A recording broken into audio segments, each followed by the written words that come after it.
இப்போ நான் வந்து ஸ்ட்ரைட்டாக 1 to 1 என் தம்பிக்கிட்ட பேசுகிறேன். நான் உங்ககிட்ட பேசுகிறேன், அவர்கிட்ட பேசுகிறேன். விஜய் தம்பி விஜய் போட்டிடுறாரு.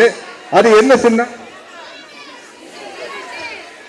விசில் சின்னம்மா, தாமரை சின்னம். என்ன நீங்க இவ்வளவு வருஷமா அரசியல் இருக்கிறீங்க?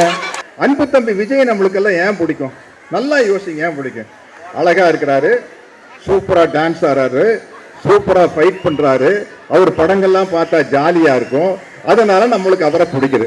அப்ப நம்ம என்ன செய்யணும்? அவர் சினிமாலேயே நடிச்சிட்டு இருக்கிற மாதிரி பண்ணணும்.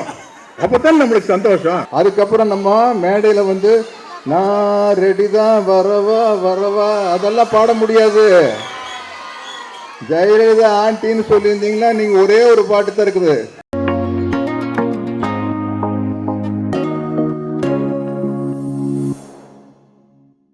அப்புறம் இந்த தொகுதியில தம்பி, எனக்கு இந்த தொகுதியில வேற யாராரு போட்டி விடுறாங்க தம்பி சொல்ல?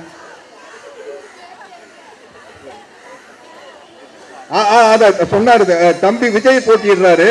அது என்ன சின்னம்? விசில் சின்னம்மா, தாமரை சின்னம். என்ன நீங்க இவ்வளவு வருஷமா அரசியல் இருக்கிறீங்க? பாருங்க, உதயசூரியனை தவிர யாருக்கு ஓட்டு போட்டாலும் அது தாமரைக்கு தான் போகும். அப்புறம் இன்னொருத்தர் என்ன சொன்னாங்க? மாம்பழம், அது தாமரை தானுங்க. அப்புறம் இன்னொன்னுங்க, ஆமா மெயின் கம்பெனி. ஸோ நீங்க யாருக்கு ஓட்டு போட்டாலும் ஒரு தாமரைக்கு தாங்க போகும். அதனால வந்து தயவு செய்து அவங்க எங்கேயோ டெல்லியில் உட்காந்துருக்கிறாங்க. நம்ம முதலமைச்சர் மு.க. ஸ்டாலின் சொன்னது மாதிரி போட்டி தமிழ்நாட்டுக்கும் டெல்லிக்குமா அப்படிங்கிறத போட்டி. அதுல வந்து டெல்லியை வந்து நம்ம உள்ள நுழைய விடவே கூடாது. நம்மளுக்கு அரணாக இருப்பது வந்து திராவிட மாடல் அரசு தான் அப்படிங்கிறது இந்த 5 ஆண்டு காலத்துல நீங்க எல்லாம் உணர்ந்திருப்பீங்க. அப்புறம் எனக்கு இங்க வந்து ஒரு என்னுடைய நெருங்கிய நண்பர், என் மேல அவருக்கு பிரியம் உண்டு, அவர் மேல எனக்கு பிரியம் உண்டு. அவருடைய படங்களை வந்து நான் ரொம்ப விரும்பி பார்க்கிறேன். என்னுடைய அன்பு தம்பி விஜய் அவர்கள் இன்னைக்கு இப்ப கில்லி மறுபடியும் வந்தப்போ கூட நான் என் பேர பசங்களோடு உட்கார்ந்து அந்த படத்தை மறுபடியும் பார்த்து ரசித்தேன். அப்பேற்பட்ட தம்பி, அதில் எந்த விதமான சந்தேகம் கிடையாது. ஆனா ஒருத்தரை எதுக்காக பிடிக்குது அப்படின்னு நாம தெரிஞ்சு வச்சுக்கணுங்க. இப்ப மகாத்மா காந்தி எல்லாருக்கும் பிடிக்கும். ஏன் பிடிக்கும்? நம்ம இந்தியாவுக்கு சுதந்திரம் வாங்கி கொடுத்தார். தந்தை பெரியாரை ரொம்ப பிடிக்கும். ஏன் பிடிக்கும்? பகுத்தறிவு சிந்தனையை ஊட்டி வளர்த்தினாரு, பெண்கள் விடுதலைக்காக பாடுபட்டாரு, ஜாதி ஏற்றத்தாழ்வு ஒழித்து எல்லாருக்கும் கல்வி கிடைக்கணும், எல்லாத்துக்கும் வேலை வாய்ப்பு கிடைக்கணும்னு ஆசைப்பட்டாரு, அதற்காக போராடினாரு. அதற்காக தந்தை பெரியாரை பிடிக்கும். அந்த தந்தை பெரியாரின் வழிவந்த பேரறிஞர் அண்ணாவையும் அதே காரணத்துக்காகத்தான் பிடிக்கும். டாக்டர் கலைஞர் அவர்களும் நம்ம சமூகத்துக்காக போராடினாருங்கிறது காரணத்துக்காகத்தான் பிடிக்கும். இப்பொழுது முதலமைச்சராக இருக்கும் நம்முடைய மு.க. ஸ்டாலின் அவர்கள் நமக்காக போராடுறாருங்கிற ஒரு காரணத்துக்காகத்தான் அவங்களை பிடிக்கும். அதனால நமக்கு ஒரு விஷயத்துல யாரை எதுக்கு பிடிக்குமோ அவங்க அங்கேயே இருந்தா தான் நல்லது, நம்மளுக்கு நல்லது இல்லையா? அப்போ இப்போ அன்பு தம்பி விஜய் நம்மளுக்கெல்லாம் ஏன் பிடிக்கும்? நல்லா யோசிங்க, ஏன் பிடிக்கும்? அழகா இருக்கிறாரு, சூப்பரா டான்ஸ் ஆடுறாரு, சூப்பரா ஃபைட் பண்றாரு, அவர் படங்கள்லாம் பார்த்தா ஜாலியா இருக்கும். அதனால நம்மளுக்கு அவரை பிடிக்குது. அப்ப நம்ம என்ன செய்யணும்?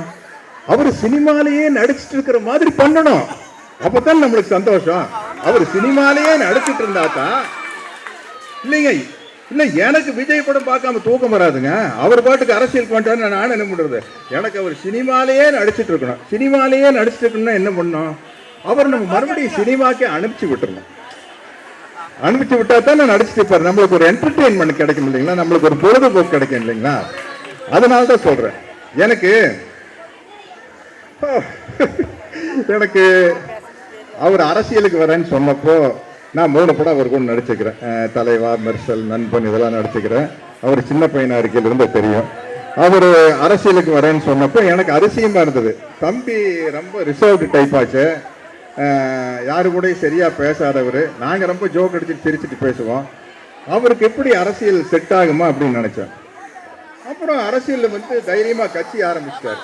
கட்சி ஆரம்பிச்சப்போ அந்த முதல் மீட்டிங் கேட்டப்போ அவர் வந்து என்னுடைய கொள்கை தலைவர் தந்தை பெரியார், அண்ணல் அம்பேத்கர் அப்படின்னாரு. ஏய் சூப்பர்ப்பா, நம்ம பிரமாதமா சொல்றாரு. எப்பா இப்படித்தான் ஒரு ஆள் வரணும். ஏன்னா திராவிட முன்னேற்ற கழகத்துக்கு ஒரு போட்டினா சித்தாந்த ரீதியா அது சமூக நீதிக்குள்ளேயே இருக்கிற ஒரு போட்டியா தான் இருக்கணும் அப்படின்னு ஆசைப்பட்டார். இல்லையா பிரமாதமா கொள்கை தலைவர் அம்பேத்கர் பெரியாருன்னு சொல்லிட்டாரு, இளைஞர்கள்கிட்ட எல்லாம் இந்த மாபெரும் சித்தாந்தத்தை தம்பி கொண்டு போய் சேர்த்துறாரு அப்படின்னு எனக்கு ரொம்ப சந்தோஷமா இருந்திருக்கேன். ரொம்ப சந்தோஷமா இருக்கு. இல்லை நம்ம நினைச்ச மாதிரி இல்லை, அவருக்கு அரசியலுக்கு வந்தது சரிதான் அப்படின்னு ரொம்ப சந்தோஷமா இருக்கு. பேச பேச பேச பேச என்னாச்சுன்னா கொஞ்சம் கூட மரியாதை இல்லாம நம்ம தமிழ்நாடு முதலமைச்சரை வந்து ஃபர்ஸ்ட் ஸ்டாலின் சார் அப்படின்னாரு, அடுத்தது ஸ்டாலின் அங்கிள் அப்படின்ட்டாரு. எனக்கு பகிர்னாச்சு, என்னடா எல்லாரையும் மரியாதையா பேச ஒருத்தர் வந்து நம்ம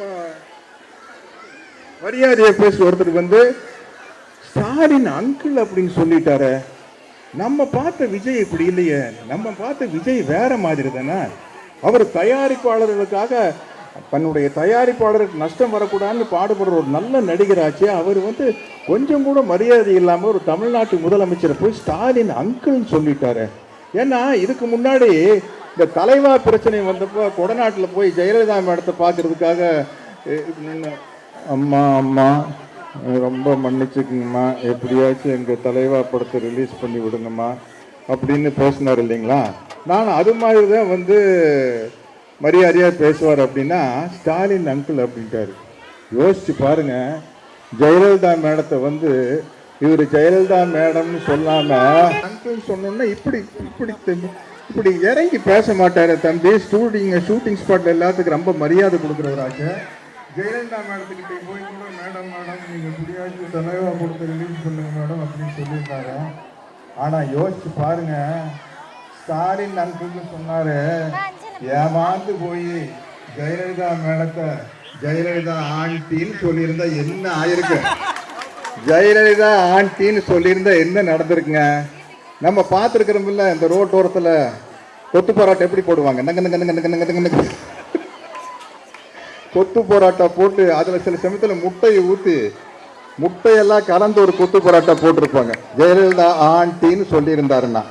அதுக்கப்புறம் நம்ம மேடையில் வந்து நான் ரெடி தான் வரவா வரவா அதெல்லாம் பாட முடியாது.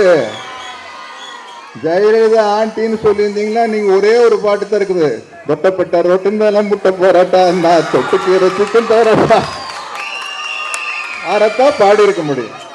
ஒரு மனுஷன் ஒரு தமிழ்நாடு முதலமைச்சர் பெருந்தன்மையா இருக்கிறாருங்கிறதுக்காக நீ என்ன வேணாலும் பாடுறது, என்ன வேணாலும் பேசுறது.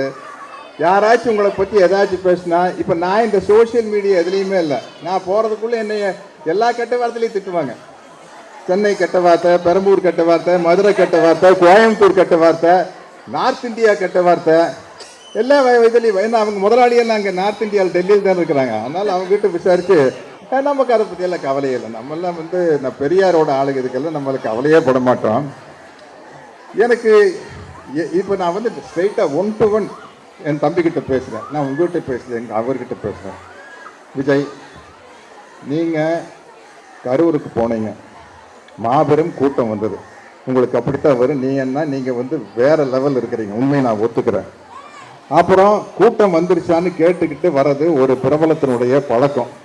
நீங்கள் கரூருக்கு போனீங்க, நீங்கள் கரூருக்கு போய் இப்படி ஒரு அசம்பாவிதம் நடக்கும்னு யாருமே எதிர்பார்த்திருக்க மாட்டாங்க, நீங்களும் எதிர்பார்த்திருக்க மாட்டீங்க. உண்மையிலேயே உங்களுக்கு அப்போ மேட்ரு தெரியாது. நீங்கள் திரும்பி திருச்சி ஏர்போர்ட்டுக்கு போகும்போது ஒரு பத்திரிகை ரிப்போர்ட் வந்து கேட்குறாரு, சார் 30 பேர் செத்து போயிட்டாங்க சார், 30 பேர் செத்து போயிட்டாங்க சார்ன்னு சொல்லும்போது நீங்கள் என்ன பண்ணியிருக்கணும்? நீங்கள் அப்படியே உங்கள் ஃப்ளைட்டை கேன்சல் பண்ணிவிட்டு திருச்சியில் ஒரு ரூம் போட்டு தங்கியிருக்கணும். உடனே அங்கே போக முடியாது, ஏன்னா மக்கள் எமோஷனலாக இருப்பாங்க, 41 பேர் இறந்து போயிருக்கிறாங்க, ஒரு கோபத்திலையும் வேகத்திலையும் இருப்பாங்க. நீங்கள் திருச்சியிலேயே ரூம் போட்டு தங்கிக்கணும்.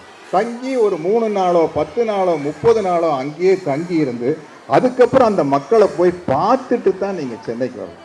நம்ம சொல்கிறோமே எம்ஜிஆர்னு, புரட்சி தலைவர் எம்ஜிஆராக இருந்தால் போவாராங்க? புரட்சி தலைவர் எம்ஜிஆர் போவாரா திருச்சி விட்டு? ஏங்க, அங்கே இருந்துட்டு நீங்கள் 20 நாள் கழித்து இங்கே வந்து சிஎம் சார் உங்களுக்கு என்ன பழி வாங்கினா வாங்குங்க, என் மக்களை எல்லாம் விட்டுருங்க அப்படின்னு போடுறீங்களே. சிஎம் எப்படி நீங்கள் பிளேட்டை மாற்றி விடுறீங்க. ஆனால் எங்கள் தலைவர் ஸ்டாலின் என்ன பேசினார் சட்டசபையில்? எந்த கட்சிக்காரரும் தன்னுடைய தொண்டர்கள், நம் கட்சிக்காரர்கள், பொதுமக்கள் இறக்க வேண்டும் என்று நினைக்க மாட்டார்கள். இதில் எந்த விதமான தவறும் எந்த விதமான கட்சியின் மீதும் கிடையாது. அவர்களுக்கு நேர்ந்த துயரத்திற்காக நாம் வருத்தப்படுமோ அந்த துயரத்தை களைவதற்கு போராடுவோம் அப்படின்னு அவ்வளவு பெருந்தன்மையா பேசினாருங்க தலைவர் ஸ்டாலின் அவர்கள். நீங்க யோசிச்சு பாருங்க, அவர் எங்க நீங்க எங்கீங்க? நீங்க திருச்சியிலேயே தங்கிட்டு சொல்லிருக்கலாம், ஸ்டாலின் சார் நான் இந்த ஹோட்டல்ல தங்கி இருக்கிறேன், இத்தனை நம்ம ரூம்ல தங்கி இருக்கிறேன், வேணா வந்து என்னை ஏதாச்சும் பண்ணுங்க, மக்களை விட்டுருங்கன்னா இது எப்படியெல்லாம் பேச திருப்புறீங்க? சரிங்க, நீங்க ஏதோ அரசியலுக்கு வரணும்னு ஆசைப்பட்டீங்க, உங்களுக்கு வந்து பெரிய மாசு இருக்குது. ஆனால் சத்தியமா சொல்றேங்க, இந்த மாசெல்லாம் ஓட்டா மாறாது. ஏன்னா மக்கள் அனைவருக்கும் தெரியும் இந்த 5 ஆண்டு காலத்தில் ஸ்டாலின் அரசு என்ன சாதித்திருக்கிறது. தலைவர் முத்துவேல் கருணாநிதி ஸ்டாலின் அவர்களின் திராவிட மாடல் அரசு என்ன சாதிச்சிருக்கிறது அப்படின்னு உங்களுக்கு எல்லாம் தெரியுங்க. 5 வருஷத்துக்கு முன்னாடி எப்படி இருந்தது வாழ்க்கை, இப்போ இந்த 5 வருஷம் எப்படி இருக்குது வாழ்க்கை. குறைகள் இருக்கலாம், விமர்சனம் இருக்கலாம், ஆனால் அதையும் தாண்டி தமிழ்நாட்டின் மிக சிறப்பான ஆட்சி முத்துவேல் கருணாநிதி ஸ்டாலின் அவர்களுடைய ஆட்சி தான். இதை மாத்திரம் நினைச்சு ஏமாந்துடாதீங்க. ஆனா நம்ம தமிழக மக்கள் ஏமாற மாட்டாங்க. இப்போ அதனால வந்து மீண்டும் இந்த ஆட்சி ஸ்டாலின் தொடரட்டும், தமிழ்நாடு வெல்லட்டும் அப்படின்னு சொல்லி ஒரே ஒரு மேட்ரு வந்து நான் விஜய் கிட்ட சீக்கிரட்டா பேசணும். எல்லாரும் காது மூடிட்டீங்கன்னா நான் கொஞ்சம் எனக்கு சைலண்டா இல்லை சார். விஜய், உங்களுக்கு பயங்கர கூட்டம் வருதுங்க, அப்படி ஒரு கூட்டத்தை நான் பார்த்ததே இல்லைங்க. எல்லாம் காதை பொத்திட்டீங்கல்ல. ஆனா என்ன மேட்டர்னா, நம்ம தலை அஜித் வந்தா இதை விட கூட்டம் வரும். அதுயோ நான் என்ன சொன்னேன், காதை பொத்திக்கிங்கன்னு சொன்னா தலை அஜித் வந்து இதை விட கூட்டம் வரும்னா ஏன்னா என்னங்க அர்த்தம்? என்ன போட்டு கொடுக்குறீங்க பாருங்க. நான் உங்களை நம்பி பெரம்பூர் தம்பி, நீங்க தான் தம்பி பாத்துக்கணும். நான் என்ன கேட்டேன் எல்லாருக்கிட்டையும், எல்லாம் வந்து கொஞ்சம் காரை பொத்திக்குங்க, நான் விஜய் கிட்ட ஒரு சீக்ரெட் சொல்றேன் அப்படின்னு சொல்லி நான் என்ன சொன்னேன், குசு குசுன்னு சொன்னேங்க. தம்பி உங்களுக்கு செம்ம கூட்டம் வருது, பின்னி எடுக்குது. ஆனா என்னன்னா நம்ம அஜித் வந்து இது மாதிரி இதை விட்ட பயங்கர கூட்டம் வரும் அப்படின்னு சொன்னேன். அதையெல்லாம் கேட்டு நீங்க ஓன்னு கைதட்டுறீங்க. ஆகையினால் இப்படிப்பட்ட ஒரு சிறப்பான வேட்பாளருக்கு நீங்கள் வாக்களித்து பெரம்பூர் தொகுதி நல்லா இருக்கணும் அப்படின்னு சொல்லி உங்களிடமிருந்து வாழ்த்தி விடைபெறுகிறேன். நன்றி, வணக்கம்.